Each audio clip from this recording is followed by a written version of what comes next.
Oi pessoal, tudo bem com vocês? Vamos aqui para mais uma aula de quantitativa. Na aula de hoje nós vamos ver determinação de cloreto através da titulação potenciométrica com HNO3, que é o nitrato de prata.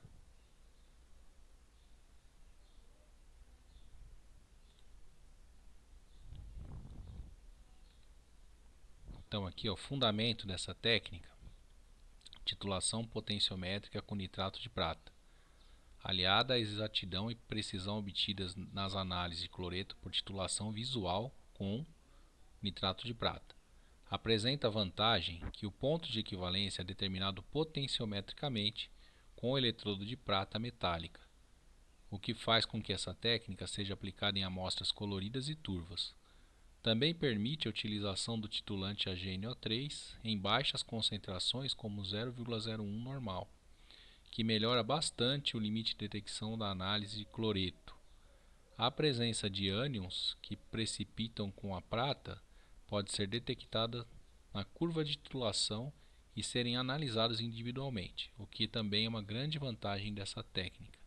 Mesmo assim, para análise de amostras alcalinas e conteúdos de sulfetos, essas devem ser preparadas previamente para a realização da determinação do cloreto. O ânion cloreto pode ser altamente polar, permanece na fase aquosa e pode ser titulado com HNO3 segundo a reação. Então, Cl- mais HNO3 igual dando AgCl mais NO3-, tá? Então AgCl é um precipitado, né, que forma. Vocês viram lá na prática, formava um precipitado enquanto ele titulava aquele vídeo em inglês lá que eu passei na aula passada, tá bom? Então, na realidade, a gente vai analisar o cloreto utilizando um eletrodo indicador de cloro, tá bom? Um eletrodo indicador de cloro, sendo que a gente usa um eletrodo combinado, né? Um que é indicador de cloro e outro que é referência, tá bom? Dentro do mesmo eletrodo são dois eletrodos, na verdade, né? Aqui no exemplo, nós vamos fazer o cálculo de uma amostra de água de caldeira, tá? A análise da água da caldeira é importante porque é o controle de operação da caldeira. Quanto mais cloro tem, mais isso significa que essa água foi ciclada, tá? Chega uma hora que essa água precisa ser descartada.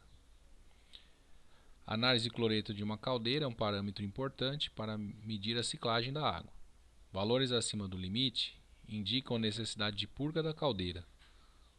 Então, nesse experimento foi o seguinte: uma amostra de 100 ml de água de caldeira foi analisada com HNO3 e o volume total gasto na titulação potenciométrica foi de 18,6 ml.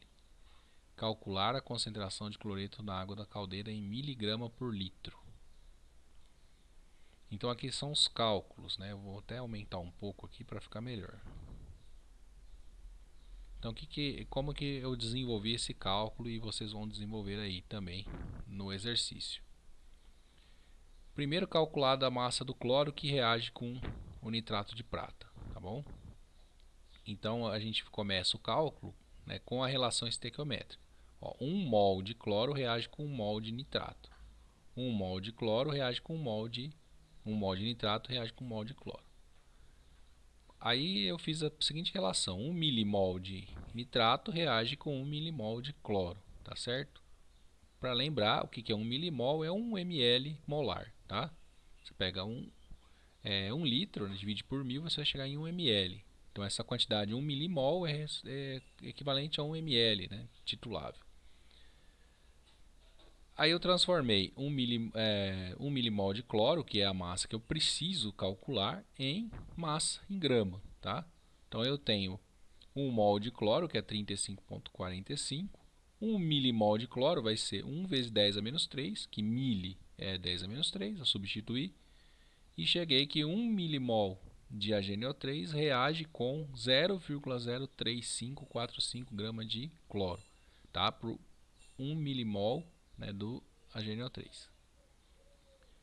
1 milimol de HNO3 reage com isso, né, daqui de cima, e 0,01 milimol, que é a concentração que a gente está trabalhando, né, reage com X. X é igual a 0,0003545 gramas de cloro, tá certo? Ou para trabalhar em miligramas já, X igual a 0,3545 miligramas de cloro. Ou seja, cada ml despejado do reagente reage com 0,3545 miligramas de cloro, tá? Sendo que o reagente tem que estar nessa concentração, tá? Se ele estiver em concentração diferente, o cálculo vai mudar os valores. O cálculo é o mesmo, mas os valores vão mudar. Por exemplo, se aqui for 0,02, multiplicaríamos isso aqui por 0,02. Teríamos o dobro aqui, tá? Alguma coisa em torno de 0,70 miligramas. Segundo passo, cálculo da massa do cloreto na amostra após a titulação. Então eu já sei que 1 ml do reagente a 0,01 molar, 1 ml reage com 0,3545 mg de cloro. O volume gasto do reagente nesta concentração reage com Y. Então, fazendo as contas, Y vai dar 6,59 mg, tá? E por fim, o exercício pede para calcular em miligrama por litro, né? Que o controle de qualidade da caldeira é justamente em miligrama por litro. Cálculo da concentração em miligrama por litro. Então vai, concentração em miligrama por litro vai ser o valor da massa da amostra dividido pelo volume da amostra. Quando foi colocado de amostra, 100 ml, né? Como estava falando lá. Uma amostra de 100 ml, então é 100 ml. Então, vai ser a massa dividido pelo volume. No caso, como é em litros, eu já passei o volume de 100 ml para litros. Então, fica 6,59 miligrama dividido por 0,1 litro. Então, a concentração do cloro na água de caldeira ficaria, então, finalmente 65,9 miligrama por litro. Esta análise feita nessas condições, utilizando o pH, o eletrodo indicador de cloro, conseguimos analisar e chegamos nesse resultado de 65,9 mg por litro, que dependendo do tipo de caldeira é aceitável, dependendo do tipo de caldeira não aceitável, mas aí já é um outro detalhe para ser tratado aí em outras disciplinas, tá bom? Se vocês quiserem pesquisar a respeito, também tem na internet os parâmetros de controle de água de caldeira. Mas é que eu falei, dependendo da caldeira, né, se for uma caldeira de alta pressão, esse valor é um valor limite. Se for de baixa pressão, é um valor aceitável, tá bom? Que eu acho que é em torno de 400 miligramas por litro, tá? Eu não me lembro de cabeça, mas eu acho que é isso. Bom, pessoal, por hoje é só isso aí, tá bom? Até mais.